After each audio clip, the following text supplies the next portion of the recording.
폐급은 필요 없습니다. 우수한 한국 기술자만 미국 현지로 파견하십시오. 미국산 부품을 쓰되 건조 비용은 대폭 낮춰 주셔야겠습니다. 50조 원. 붕괴 직전에 미 해군을 살리기 위해 한국을 찾아와 놓고도 끝까지 거만하게 간을 보던 미 국방부 펜타곤이 내민 금액이었습니다. 심지어 한국에는 말도 안 되는 조건까지 붙였는데요. 부품은 무조건 비싼 미국산을 쓰되 원가는 한국이 깎아라. 한국의 압도적인 조선 인프라를 통째로 무시한 뻔뻔한 협상 카드였죠. 하지만 오만한 워싱턴의 정치인들은 알지 못했습니다. 호주, 폴란드와 같은 까다로운 나토의 핵심 동맹국들이 한국 거제 조선소에 수년 전부터 줄을 서가며 갈아탔는지 말이죠. 그리곤 한국에서 전혀 예상치 못한 뼈아픈 답변을 듣게 되었는데요. 이 협상은 여기서 끝내는 게 맞겠습니다. 정중히 거절하겠습니다. 50조 원을 들고 찾아온 미국이 한국의 단 한마디에 멈춰 섰습니다. 그런데 진짜 이야기는 이 거절 이후에 벌어졌습니다. 어이 한국 양반, 잘 들으시오. 미국 영토 밖에서 군함을 건조하는 것은 현재 우리 법으로 엄격하게 금지되어 있습니다. 따라서 한국은 우수한 조선 기술과 핵심 인력만 미국 현지로 파견해 주십시오. 덧붙여 모든 부품은 전면 미국산을 사용하되 전체 건조 비용은 한국 조선소 수준으로 대폭 낮춰 주셔야겠습니다. 오만하고도 기형적인 이 요구 조건이 워싱턴 펜타곤의 팽팽한 회의실에 울려 퍼진 직후였습니다. 한국 측 수석 대표 백 전무는 화를 내지 않았습니다. 불쾌한 기색을 드러내지도 당황하지도 않았죠.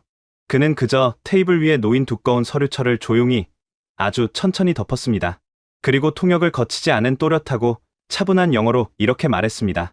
물론 여기서는 한국어로 옮겨 전해드리겠습니다. 모든 규제와 통제를 그대로 유지하시면서 우리의 맹목적인 희생과 투자를 기대하시는 건 불가능합니다. 그 조건이라면 이 협상은 여기서 끝내는 게 맞겠습니다. 저희는 정중히 거절하겠습니다. 369억 달러, 우리 돈으로 약 50조 원에 달하는 미 해군 역사상 최대 규모의 함정 건조 프로젝트가 그 짧고 단호한 거절 한마디로 완전히 멈춰버리는 순간이었습니다. 회의실의 공기가 차갑게 얼어붙었고 캐나다와 호주, 심지어 유럽의 방산 강국들조차 펜타곤 앞에서는 고개를 숙이던 그 당연한 상식이 무너져 내렸습니다. 저는 그 순간 제 등줄기를 타고 흐르는 서늘한 식은땀을 똑똑히 느꼈습니다. 어떻게 이런 일이 벌어지게 되었는지 처음부터 말씀드려야 할 것 같습니다. 모든 것의 시작은 그 어떤 경보음도 없이 오히려 너무나 평온하고 지루한 일상 속에서 마치 가랑비에 옷이 젖듯 서서히 다가온 끔찍한 사형 선고와도 같았습니다.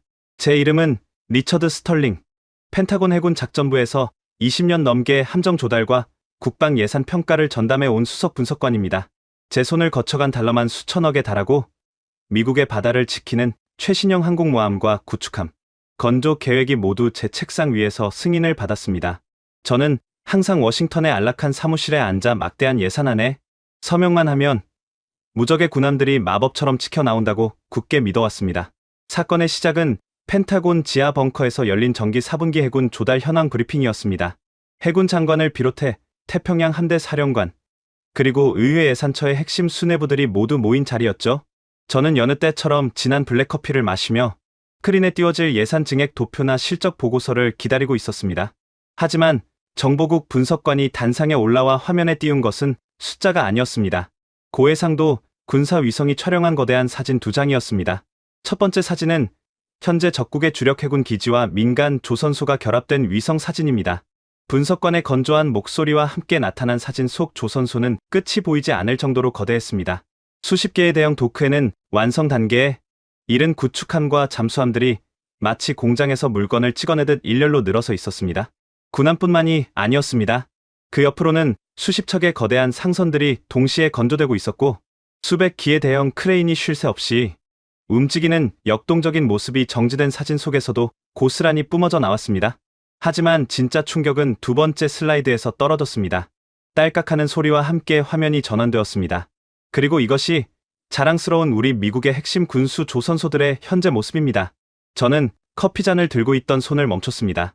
화면 속 우리의 조선소는 끔찍할 정도로 고요했습니다. 거대한 크레인 주변으로는 잡초가 무성하게 자라난 것이 위성 사진으로도 보일 정도였고 건조 중인 최신형 잠수함은 도크 한가운데 덩그러니 멈춰 있었습니다. 용접 불꽃이 튀고 수만 명의 노동자가 개미처럼 움직여야 할 현장은 마치 버려진 유령 도시 같았습니다. 해군 장관이 핏기가 하나도 없는 얼굴로 넥타이를 거칠게 풀어헤치며 물었습니다. 스털링, 버지니아급 잠수함 건조가 왜 3년이나 지연되고 있는지, 수리하러 들어간 이지삼이 왜 1년째 항구에 묶여서 녹슬어가고 있는지 당장 설명해보게. 그의 목소리는 평소처럼 고함을 지르는 것이 아니었습니다. 너무나 깊은 절망에 빠져 속삭이듯 뱉어내는 그 목소리가 오히려 제 심장을 더욱 차갑게 얼어붙게 만들었습니다.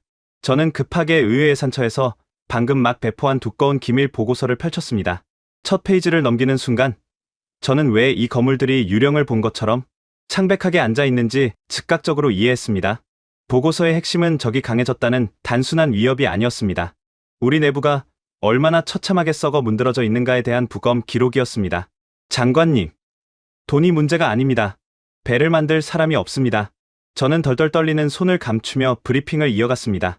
지난 수십 년 동안 효율성과 비용 절감이라는 명목 아래, 그리고 금융과 IT 산업에만 국가적 역량을 몰두하는 사이, 우리는 자국의 거대한 제조업 생태계를 철저하게 짓밟고 방치해왔습니다. 배를 만들 줄 아는 숙련된 용접공과 배관공, 설계 엔지니어들은 이미 늙어 은퇴해버렸습니다. 새로운 젊은이들은 쇳가루가 날리는 조선소 대신 에어컨이 나오는 실리콘밸리의 사무실을 택했죠. 더 절망적인 것은 공급망이었습니다. 군함에 들어가는 핵심 부품을 납품하던 3,000개의 중소, 하청 업체들은 대기업의 단가 후려치기를 버티지 못하고 연수에 도산해버렸습니다. 당장 바다로 나가야 할 잠수함이 고장 나도 수리할 부품이 없어서 새로 만들고 있는 멀쩡한 잠수함의 배를 갈라 부품을 빼서 쓰는 이른바 동족 포식이 우리 해군 기지 안에서 버젓이 벌어지고 있었습니다. 보고서의 마지막 페이지에는 의회예산처에서 내린 냉혹하고 단호한 한 줄의 결론이 적혀 있었습니다. 현재 미국에 남은 조선업 역량만으로는 해군의 중장기 함대 재건 목표를 달성하는 것이 물리적으로 절대 불가함. 이것은 제국이 무너지는 소리였습니다. 미 의회는 당장 내일이라도 369억 달러의 특별 예산을 통과시킬 준비가 되어 있었습니다. 하지만 돈다발을 허공에 뿌린다고 해서 하루아침에 녹슨 크레인이 움직이고 사라진 수만 명의 기술자가 땅에서 솟아나지는 않습니다. 거대한 배를 만드는 기술은 수십 년의 시간과 수만 명의 땀이 축적되어야만 가능한 국가 단위의 거대한 예술입니다. 우리는 그 수십 년의 시간을 잃어버렸고, 그 잃어버린 시간은 펜타곤이 찍어내는 무한한 달러로도 결코 되살릴 수 없었습니다. 20년 동안 제가 세상에서 가장 강하다고 믿어 의심치 않았던 미 해군의 위용이 사실은 속이 텅 빈 거대한 껍데기였다는 사실을 깨닫는 순간 압도적인 무력감이 온몸을 짓눌렀습니다. 적의 어뢰 한 발 맞지 않고도 우리는 스스로의 오만함 속에서 서서히 바다 밑으로 가라앉고 있었던 것입니다. 그때 태평양 함대 사령관이 무거운 침묵을 깨고 자리에서 일어났습니다. 결론은 하나뿐입니다. 우리 스스로 배를 만들 수 없다면 밖에서 누군가 대신 만들어야만 합니다. 당장 해외 동맹국 조선소 활용 프로젝트를 가동하십시오. 전통적인 해양 강국인 영국, 프랑스, 독일 등 유럽 나토 동맹국들의 건조 슬롯을 모조리 뒤지십시오. 우리가 천문학적인 돈을 댈 테니 그들의 도크에서 우리 군함을 찍어내고 수리해야만 합니다. 비용은 묻지 않겠습니다. 모두가 그 말에 고개를 끄덕였습니다. 저 역시 그것이 유일하고 상식적인 해결책이라고 생각했습니다. 과거 세계의 바다를 호령했던 뛰어난 기술력을 가진 유럽의 방산 업체들이 우리의 구명줄이 되어줄 것이라 굳게 믿었죠. 저는 즉각 유럽 전역의 조선소 실사 데이터를 긁어모으며 파리와 베를린으로 향하는 실사팀을 꾸렸습니다. 하지만 펜타곤의 그 누구도 미처 알지 못했습니다. 우리가 마지막 희망이라고 굳게 믿고 뻗었던 그 구원의 손길이 얼마나 허망하게 텅 빈 공기를 움켜쥐게 될지 말입니다. 살기 위해 열어젖힌 유럽 방산업계의 문 너머에는 우리의 상상을 초월하는 끔찍한 환상만이 자리 잡고 있었습니다.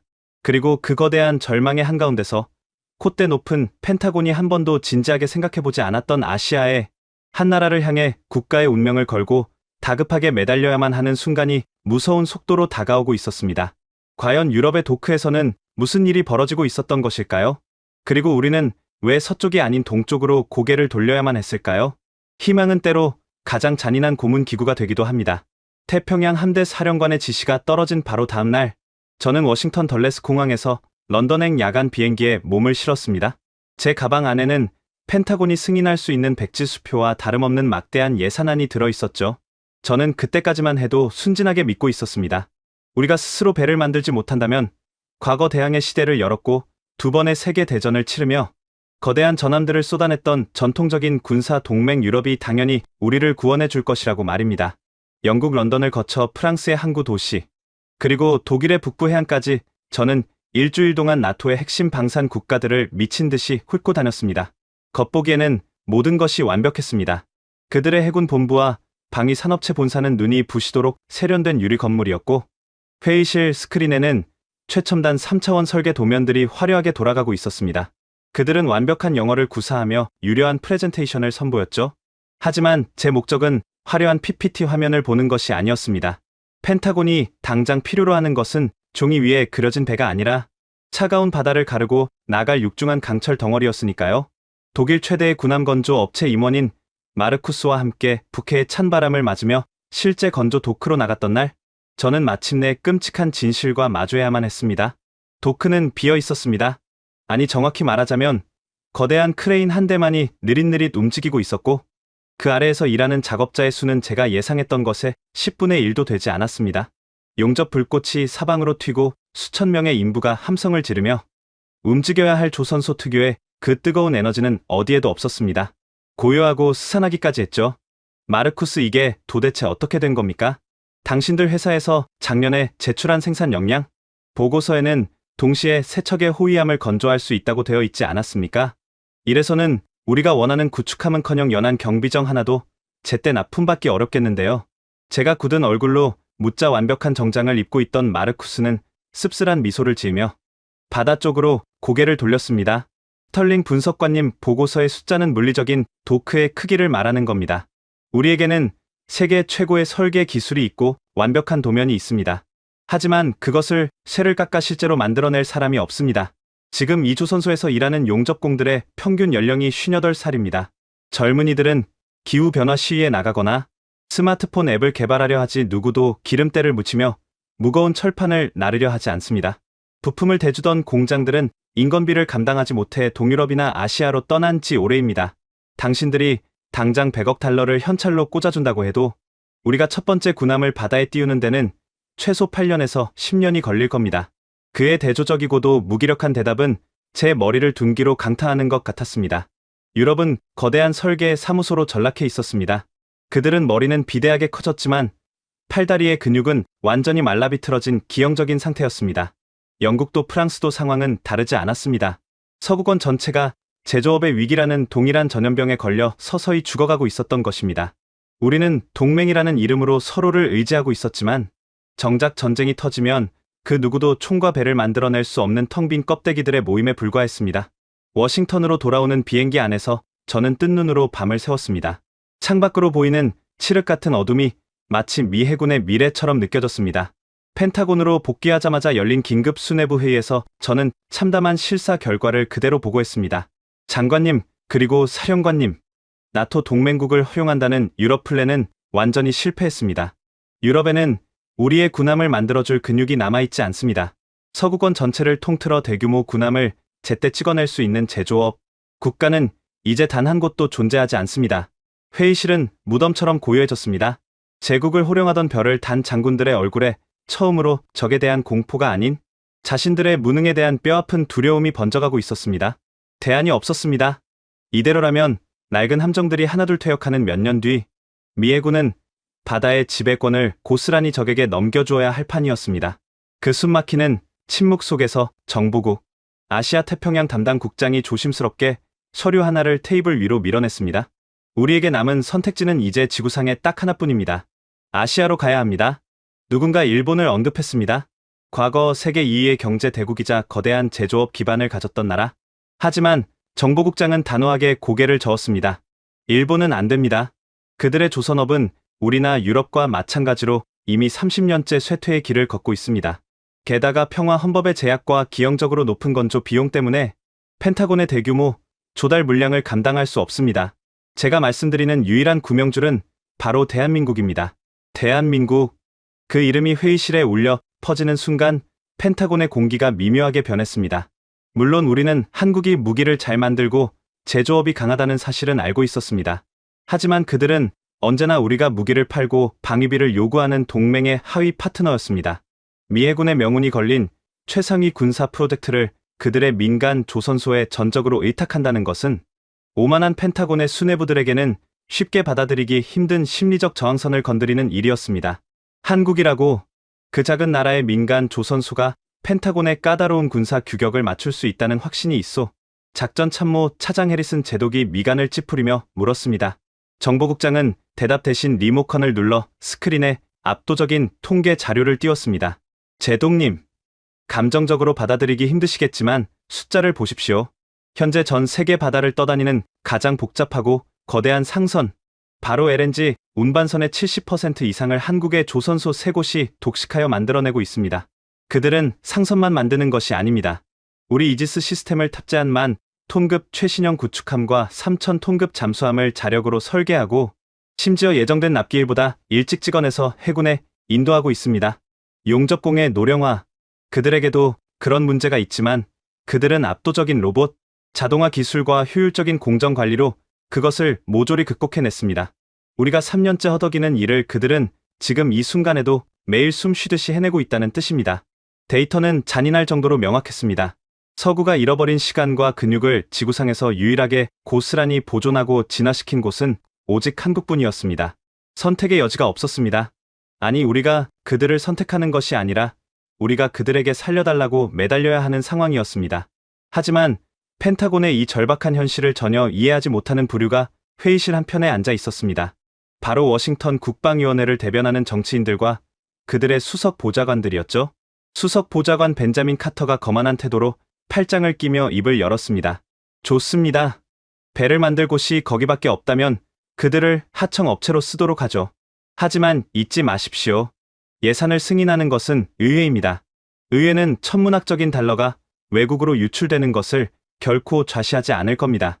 그들이 우리 군함을 만들고 싶다면 우리가 정한 법과 규칙을 따라야 합니다. 그는 서류 가방에서 미리 준비해 온 듯한 기한서 하나를 꺼내 들었습니다. 거기에는 미국 밖에서 군함 건조를 원천적으로 금지하는 법안을 유지할 것과 미국산 부품을 강제로 사용하게 하는 바이 아메리칸 액트의 강력한 적용이 명시되어 있었습니다. 그들의 기술과 인력만 우리 영토로 끌고 와서 미국 법의 통제 아래에서 배를 만들게 하십시오. 그리고 부품은 비싸더라도 우리 미국 기업의 것을 쓰도록 강제해야 합니다. 우리는 펜타곤입니다. 우리가 돈을 준다고 하면 전 세계 어디든 무릎을 꿇고 달려오게 되어 있습니다. 저는 그것만 하고 현실을 전혀 모르는 발언에 치밀어 오르는 분노를 간신히 억눌렀습니다. 지금 물에 빠져 숨이 넘어가기 직전인 쪽은 우리인데 어떻게 수영복 색깔을 따지며 구조대원에게 갑질을 하려 든단 말입니까? 하지만 장관조차도 정치인들의 예산 권력 앞에서는 함부로 반박하지 못하고 묵묵히 입을 다물고 있었습니다. 해군 장관이 굳은 표정으로 저를 바라보며 지시했습니다.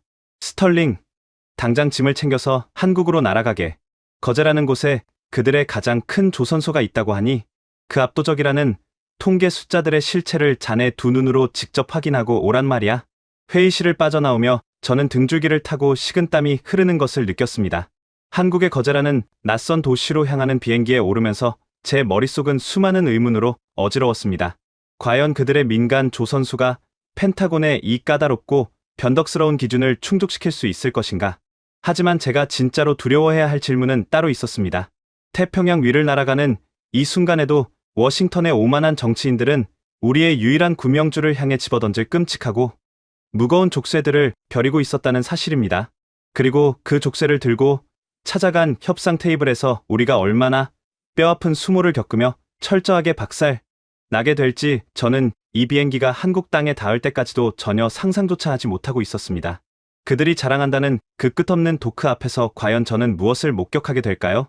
대한민국의 남쪽 끝 거제라는 낯선 해안 도시로 향하는 버스 안은 무거운 침묵으로 가득 차 있었습니다. 저와 함께 워싱턴에서 날아온 펜타곤의 실사단은 태평양 함대 소속의 깐깐한 해군 제독부터 국방위원회, 소속의 콧대 높은 법률 자문관들까지 미국 권력 피라미드의 꼭대기에 앉아 있는 사람들이었습니다. 우리는 14시간의 비행 내내 한마디도 나누지 않았습니다. 그들의 머릿속에는 여전히 우리가 세계 최강이라는 오만함과 아시아의 작은 나라 민간 조선소에 미 해군의 심장을 맡겨야 한다는 굴욕감이 복잡하게 뒤엉켜 있었을 것입니다. 어차피 하청기지 아닙니까? 적당히 쓸만한 도크 몇 개만 확인하고 워싱턴에서 준비한 통제 법안들을 들이밀면 그만입니다. 국방위원회 소속 법률 자문관이 창밖에 평화롭고 조용한 한국의 시골 풍경을 보며 코웃음을 쳤습니다. 저 역시 그의 말에 절반쯤은 동의하고 있었습니다.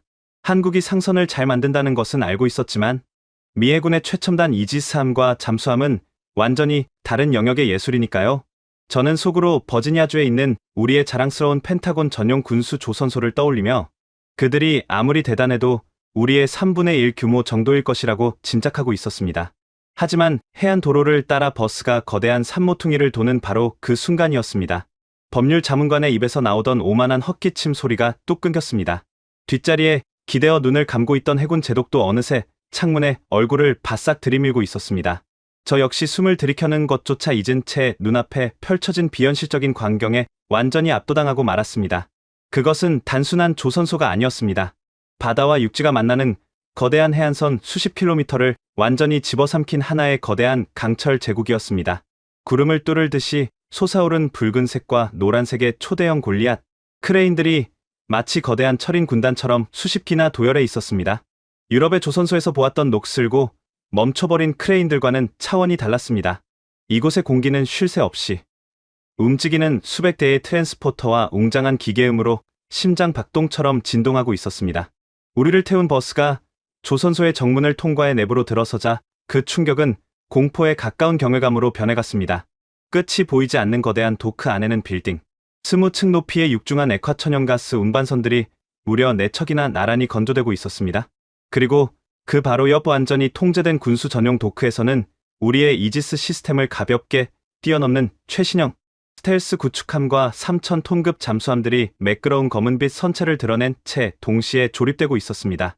버스에서 내리자마자 차가운 남해의 바닷바람과 함께 뜨거운 용접 불꽃의 열기가 얼굴을 덮쳤습니다. 우리를 맞이한 사람은 완벽한 맞춤 정장을 입고 화려한 PPT를 흔들어대던 유럽의 임원들과는 완전히 달랐습니다. 작업용 안전 점퍼를 단정하게 입고 안전모를 쓴 한국 측 수석 대표 백천무였습니다. 그의 눈빛은 과장된 친절이나 계약을 따내려는 조급함 따위는 전혀 없는 그저 자신의 영토를 보여주는 강자의 단단함 그 자체였습니다. 먼 길 오시느라 고생 많으셨습니다. 바로 현장부터 보시죠. 백천무의 안내를 따라 도크 안쪽으로 걸어 들어가는 동안 펜타곤 실사단은 누구도 입을 열지 못했습니다. 버지니아주에 있는 우리 미국의 가장 큰 국영 조선소를 통째로 떼어다 놓아도 지금 우리가 걷고 있는 이 한국? 조선소의 제3구역 하나조차 채우지 못할 것이라는 절망적인 계산이 머릿속을 강타하고 있었기 때문입니다. 백천무님, 지금 이 조선소 안에서 동시에 건조되고 있는 대형 선박이 총 몇 척입니까? 제가 떨리는 목소리로 묻자 백천무는 태블릿 화면을 가볍게 넘기며 너무나도 건조하고 일상적인 목소리로 대답했습니다. 현재 이곳 거제 야드에서만 42척의 대형 상선과 7척의 해군 전투함정이 동시에 건조되고 있습니다.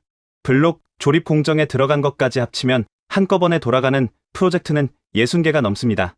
42척, 그리고 7척의 군함, 워싱턴에서 3년째 단 한 척의 잠수함도 제때 뽑아내지 못해 멀쩡한 배의 부품을 뜯어먹고 있는 우리의 현실과 너무나도 극명하게 대비되는 숫자였습니다. 해군 제독의 입에서 앓는 듯한 옅은 신음소리가 새어나왔습니다. 하지만 진정한 충격은 규모가 아니었습니다. 바로 그 거대한 강철을 다루는 미치도록 정밀한 시스템이었습니다. 백천무는 우리를 거대한 실내 조립 공장으로 안내했습니다. 그곳에서는 수백 톤짜리 철판들이 사람의 손이 아닌 수십 대의 자동 용접 로봇들에 의해 완벽한 오차 범위 내에서 재단되고 용접되고 있었습니다. 독일에서 만났던 58살의 늙은 용접공들이 떠올랐습니다. 한국은 사람이 부족하다는 핑계를 대며 주저앉은 서구권과 달랐습니다.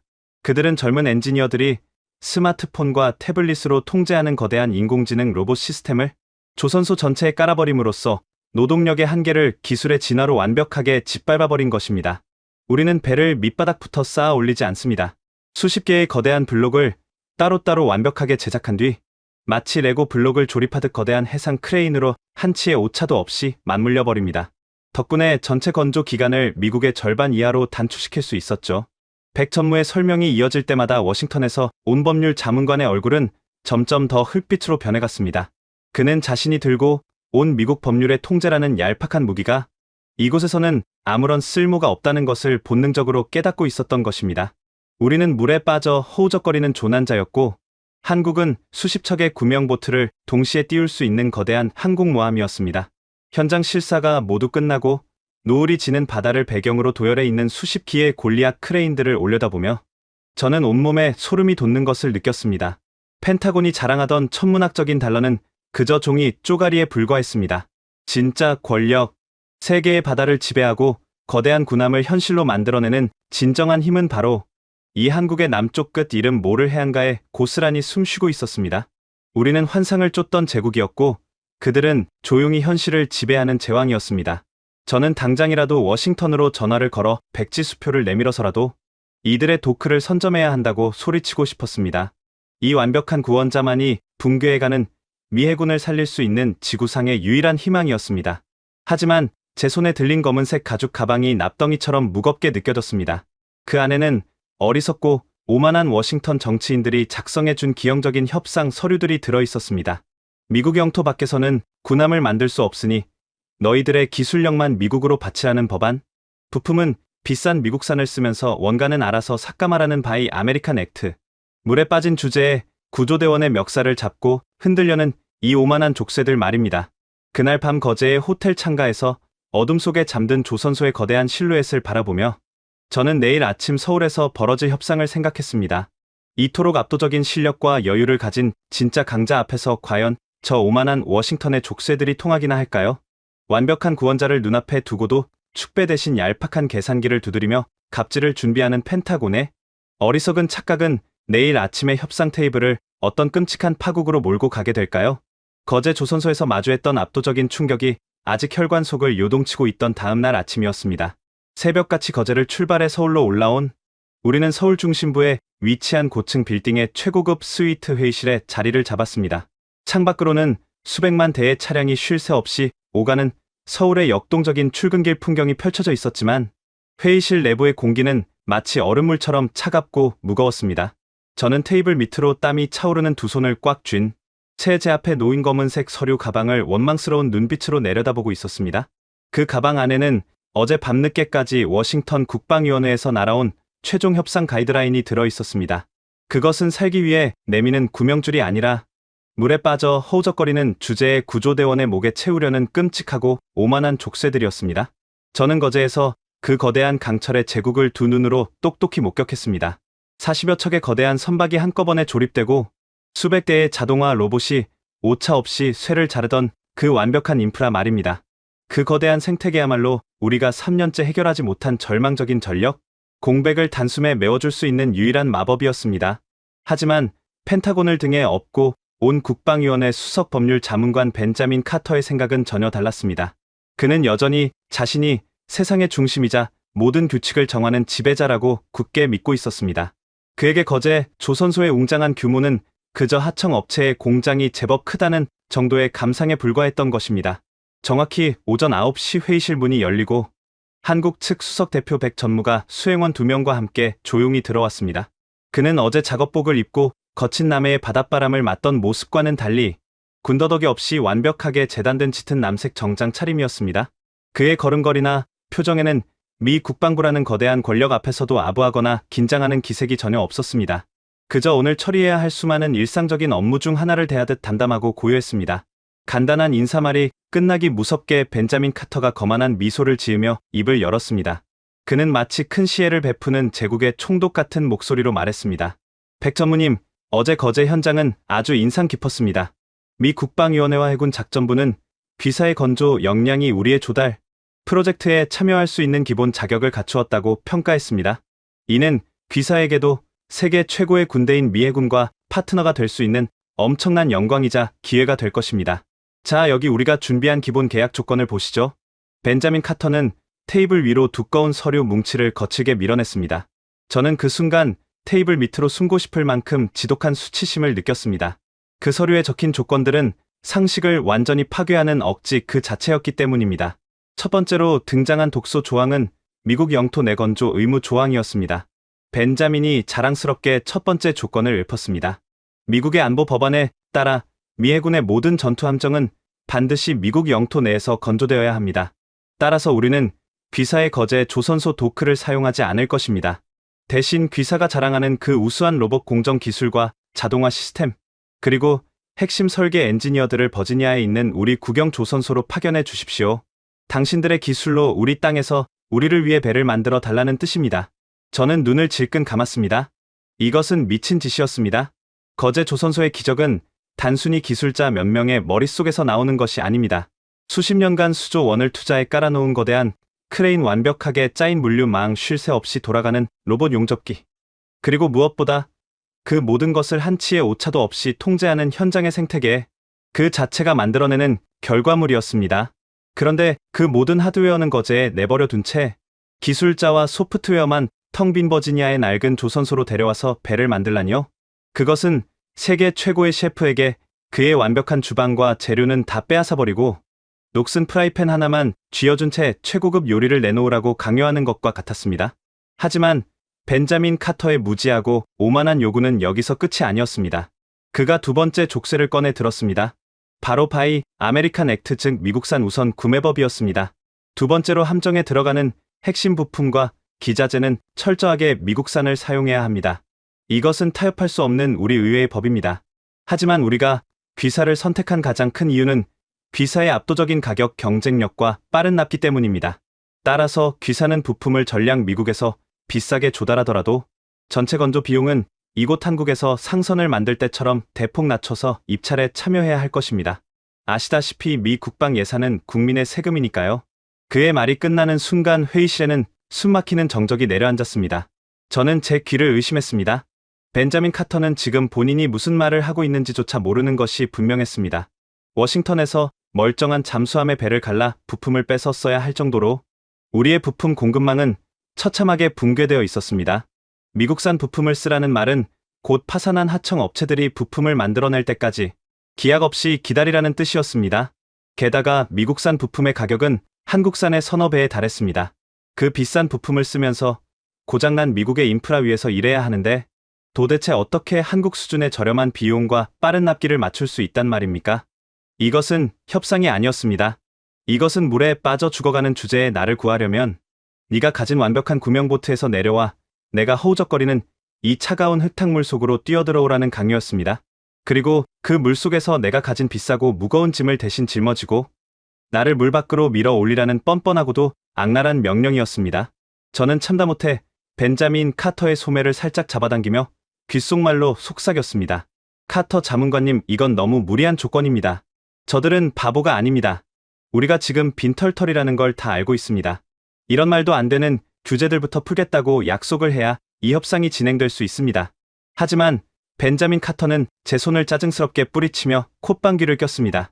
그는 목소리를 전혀 낮추지 않고 오만방자하게 대답했습니다. 스털링 분석관, 당신은 이 바닥 생리를 너무 모르는군요. 저들이 아무리 배를 잘 만든다고 한들 결국 민간 기업일 뿐입니다. 우리 펜타곤이 369억 달러, 50조 원이라는 천문학적인 달러 다발을 눈앞에 흔들어대는데 이까지법 조항 몇 개가 대수겠습니까? 저들은 이 계약을 따내기 위해서라면 자기들 손해를 보더라도 어떻게든 우리 조건에 맞추려고 기를 쓰고 달려들 겁니다. 천조국의 예산이라는 건 그런 힘을 가지고 있습니다. 벤자민 카터는 확신에 찬 승리자의 미소를 지으며 의자 등받이에 거만하게 몸을 기댔습니다. 그는 자신이 완벽하게 주도권을 쥐고 있다고 굳게 믿고 있었습니다.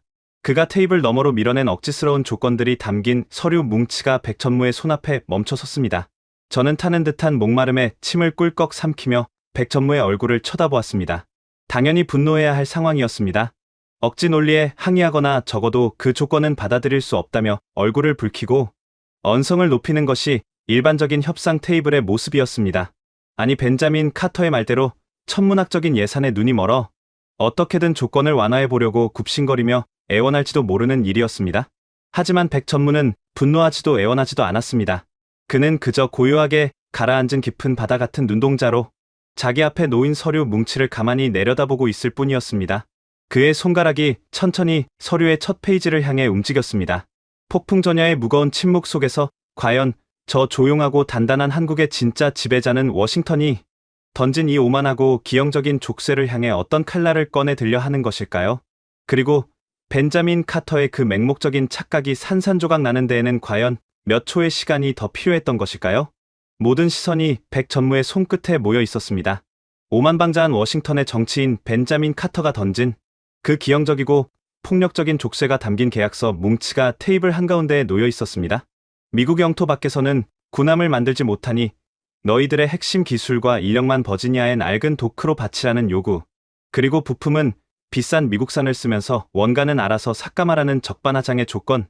당연히 분노하고 언성을 높여야 할 상황이었습니다. 하지만 백천무는 화를 내지 않았습니다.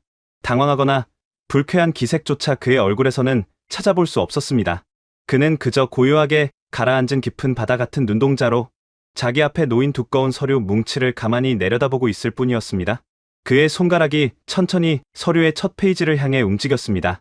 그 짧은 몇 초의 침묵 동안 회의실 안에는 오직 천장에 에어컨이 돌아가는 낮고 우웅거리는 기계음만이 맴돌고 있었습니다. 백천무는 서류를 들추지 않았습니다. 그는 서류의 겉표지를 손끝으로 가볍게 한번 쓸어내린 뒤 조용히 그리고 아주 천천히 서류를 덮어버렸습니다.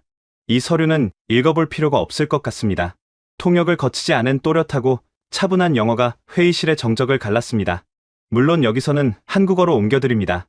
벤자민 카터의 얼굴에 떠올라 있던 것만한 미소가 순간적으로 굳어졌습니다. 그는 자신이 잘못 들었다는 듯이 미간을 찌푸리며 몸을 앞으로 기울였습니다. 지금 뭐라고 하셨습니까, 전무님? 서류를 읽어볼 필요가 없다니요. 이것은 미 국방위원회와 해군 작전부가 수개월을 검토해서 만든 특별 파트너십 제안서입니다. 당신들 한국 기업에게는 두 번 다시 오지 않을 기회란 말입니다. 벤자민 카터의 목소리에 미세한 분노와 당혹감이 섞여 나오기 시작했습니다. 하지만 백전무는 여전히 의자 등받이에 기댄 여유로운 자세를 유지한 채 흔들림 없는 시선으로 카터를 응시했습니다. 그리고 그의 입에서 나온 다음 말들은 워싱턴의 오만한 심장부를 향해 날아가는 차갑고 묵직한 비수 그 자체였습니다. 카터 자문관님, 어제 저희 거제 조선소의 제3구역 도크를 직접 보셨다고 했지요. 그 거대한 공간에서 동시에 조립되고 있는 42척의 선박들을 보셨을 겁니다. 그런데 자문관님은 한 가지 중요한 사실을 간과하셨습니다. 그곳에서 만들어지는 선박의 주인이 과연 누구인가 하는 점 말입니다. 백전무는 자신의 안주머니에서 얇은 태블릿을 꺼내 테이블 중앙으로 밀어 놓았습니다. 화면에는 복잡한 그래프와 전 세계 지도가 띄워져 있었습니다. 현재 저희 거제 야드의 군수 전용 도크는 향후 수년간 단 하나의 빈자리도 없이 모든 건조 슬롯이 꽉 차 있는 상태입니다. 호주 해군의 차세대 호위함 프로젝트, 폴란드의 대규모 해상 방위 사업, 그리고 동남아시아와 중동의 신규 해군력 증강 프로젝트까지 전 세계에서 가장 기술 규격이 까다롭다는 나토의 핵심 동맹국들이 이미 수년 전에 줄을 서서 저희와 계약을 마쳤습니다. 그들은 저희에게 수영복 색깔을 따지지도 않았고 자국의 낡은 조선소로 기술자를 보내라는 무리한 요구도 하지 않았습니다. 그들은 오직 우리의 거제 도크에서 완벽하게 완성된 군함을 제때 인도받기만을 원했습니다. 백전무의 말이 이어질수록 벤자민 카터의 입술이 파르르 떨리기 시작했습니다. 저 역시 심장이 덜컥 내려앉는 것을 느꼈습니다. 펜타곤의 안락한 사무실에 갇혀있던 우리는 세상을 전혀 모르고 있었습니다. 우리가 3년째 녹슨 도크 앞에서 빈둥거리고 유럽의 조선소들이 일할 사람을 구하지 못해 무너져 내리는 동안 아시아의 이 조용한 나라는 이미 전 세계 바다의 패권을 조립하는 거대한 변기창으로 자리 잡고 있었던 것입니다. 모든 규제와 통제를 그대로 유지하시면서 우리의 맹목적인 희생과 투자를 기대하시는 건 불가능합니다. 백천무의 목소리는 조금도 높아지지 않았지만 그 안에는 감히 거역할 수 없는 강자의 단단함이 서려 있었습니다. 우리는 펜타곤의 그 복잡하고 비효율적인 정치적 족쇄를 차고 일할 만큼 한가하지 않습니다. 부품 공급망조차 다 끊어져 버린 텅 빈 버지니아의 도크로 우리의 핵심 설계자들을 보낼 생각은 추호도 없습니다. 바이 아메리칸 액트를 준수하면서 가격은 한국 수준으로 맞추라는 요구는 경제, 논리 이전의 기술에 대한 모독입니다. 그 조건이라면 이 협상은 여기서 끝내는 게 맞겠습니다. 저희는 정중히 거절하겠습니다. 369억 달러, 우리 돈으로 약 50조 원에 달하는 미 해군 역사상 최대 규모의 함정 건조 프로젝트가 그 짧고 단호한 거절로 완전히 산산조각이 나는 순간이었습니다. 당신들 지금 제정신입니까? 벤자민 카터가 마침내 참지 못하고 테이블을 내리치며 자리에서 벌떡 일어났습니다. 그의 핏발선 눈동자가 흔들리고 있었습니다. 369억 달러입니다. 50조 원이라고요? 지구상의 어떤 기업도 펜타곤의 예산을 거절할 수는 없습니다. 이것은 당신들 기업 하나를 넘어서 국가적인 이익이 걸린 일입니다. 당신들 이 50조 원을 정말 포기하겠다는 겁니까? 그것은 협박을 가장한 처절한 비명이었습니다. 돈이라면 무엇이든 지배할 수 있다고 믿었던 제국의 총독이 자신의 마법이 통하지 않는 현실 앞에서 내지르는 단말마와도 같았습니다. 백천무는 천천히 자리에서 일어났습니다. 그는 자신의 서류 가방을 챙겨 들고는 카터를 향해 가볍게 목례를 했습니다. 카터 자문관님 50조 원은 분명 매력적인 숫자입니다. 하지만 그 천문학적인 돈으로 버지니아에서 미국산 부품을 쓰며 수십 년 전에 낡은 방식으로 배를 만든다면 결국 납기는 기약 없이 지연될 것이고 건조 비용은 100조 원을 넘어가게 될 것입니다. 그렇게 만들어진 끔찍한 실패작에 우리 대한민국의 이름을 새길 수는 없습니다. 우리는 당장의 돈을 위해 우리의 명예와 원칙을 팔지 않습니다. 족쇄를 차고 바다에 들어가는 어리석은 짓은 미 해군 하나로 족합니다. 이만 일어서겠습니다. 백천무는 더 이상 뒤를 돌아보지 않았습니다. 그와 그의 수행원들은 그 어떤 미련도 없이 너무나도 고요하고 차분한 발걸음으로 회의실 문을 열고 빠져나갔습니다. 쿵 하고 육중한 나무 문이 닫히는 소리가 마치 펜타곤의 심장 박동이 멈추는 소리처럼 회의실을 울렸습니다. 저는 텅 빈 회의실 한가운데 멍하니 서 있었습니다. 제 곁에 서태평양 함대 사령관의 손에 들린 커피잔이 미세하게 덜덜 떨리며 달그락거리는 소리를 내고 있었습니다. 방금 전까지 세상을 다 가진 듯 거만하게 소리치던 벤자민 카터는 넋이 나간 표정으로 의자에 털썩 주저앉아 있었습니다. 그의 눈앞에는 자신이 호기롭게 내던졌던 그러나 단 한 번도 펼쳐지지 못한 채 버림받은 족쇄의 서류만이 비참하게 뒹굴고 있었습니다.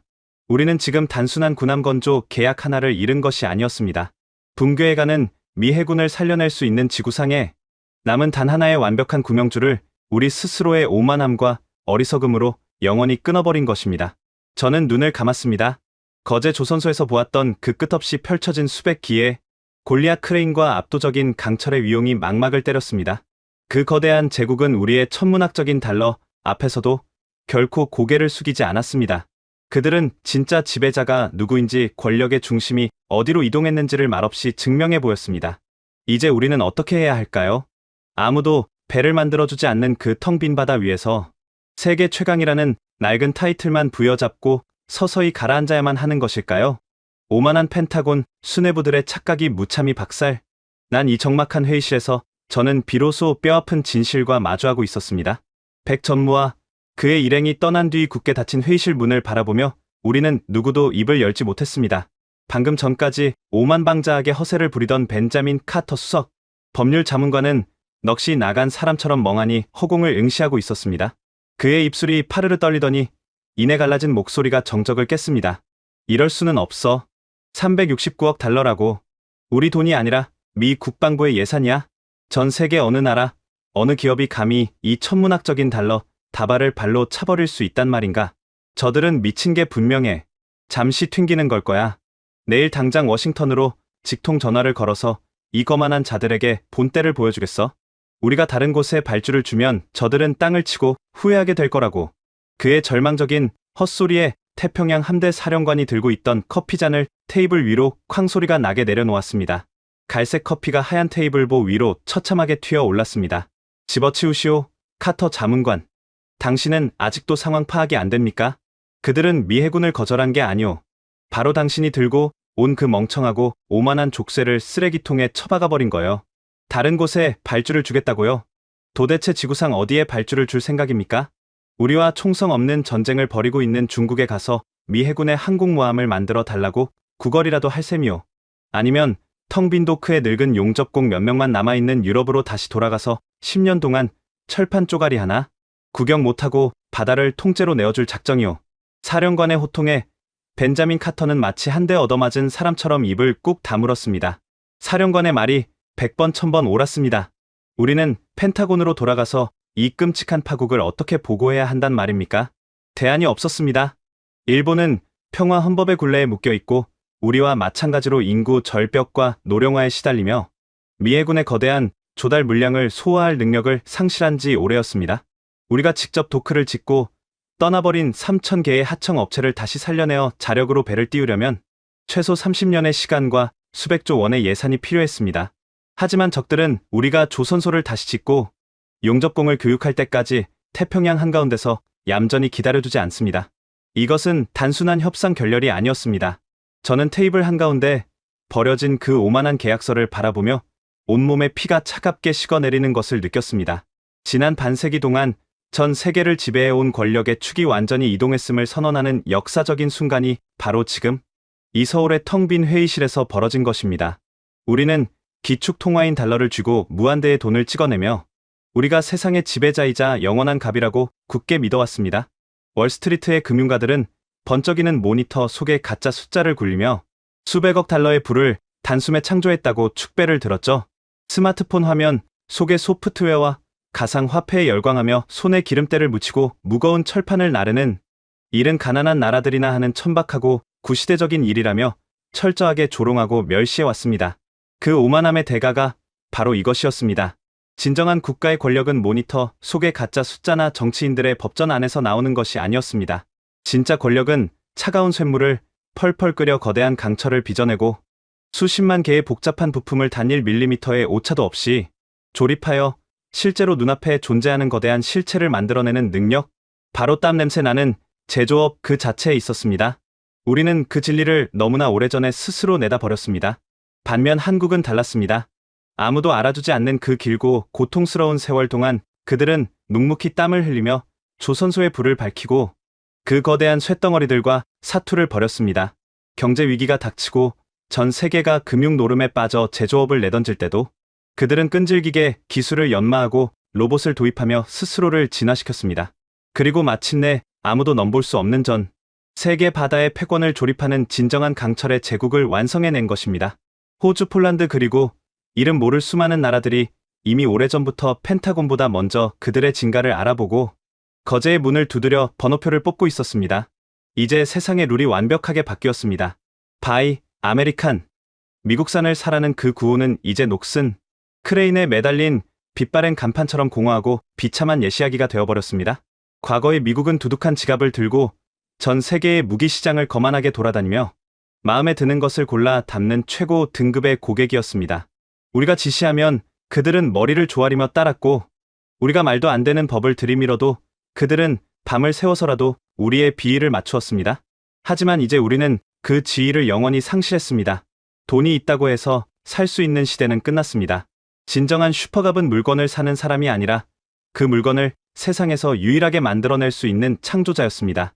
우리는 지구상에 남은 유일한 명품관인 한국의 거제 조선소 문 앞에서 무릎을 꿇고 초라한 번호표를 뽑고 서서 하염없이 기다려야 하는 처지로 전락해버린 것입니다. 그들이 제발 우리 미 해군의 절박한 사정을 불쌍히 여겨 단 한 척의 군함이라도 그들의 위대한 도크 위에서 만들어주기를 간절히 기도하면서 말입니다. 그날 밤 저는 뜬 눈으로 밤을 새우며 서울의 호텔 방 창가에 섰습니다.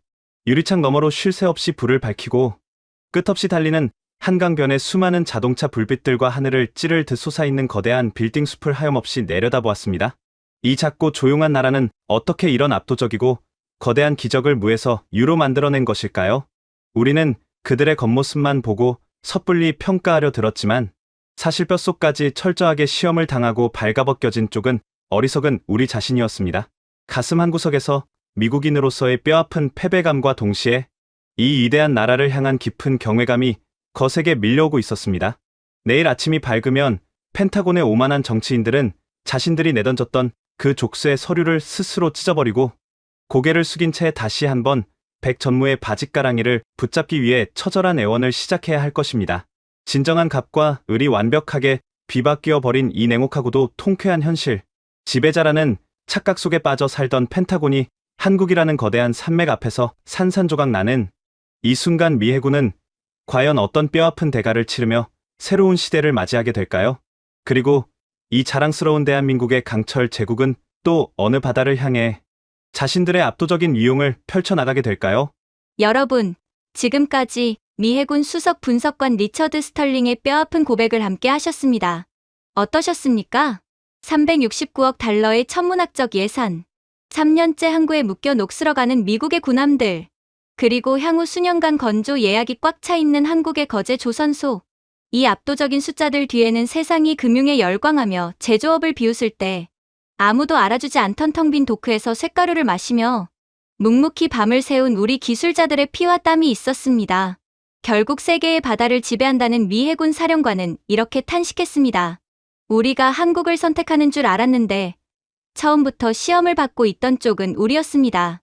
아무도 믿어주지 않던 시절, 조용히, 그리고 묵묵히, 그리고 마침내 그들은 세상의 룰을 완전히 바꾸어 놓았습니다. 오만한 강대국 앞에서도 원칙을 굽히지 않은 대한민국의 진짜 힘을 세상에 알리기 위해 지금 이 영상을 공유해 주십시오.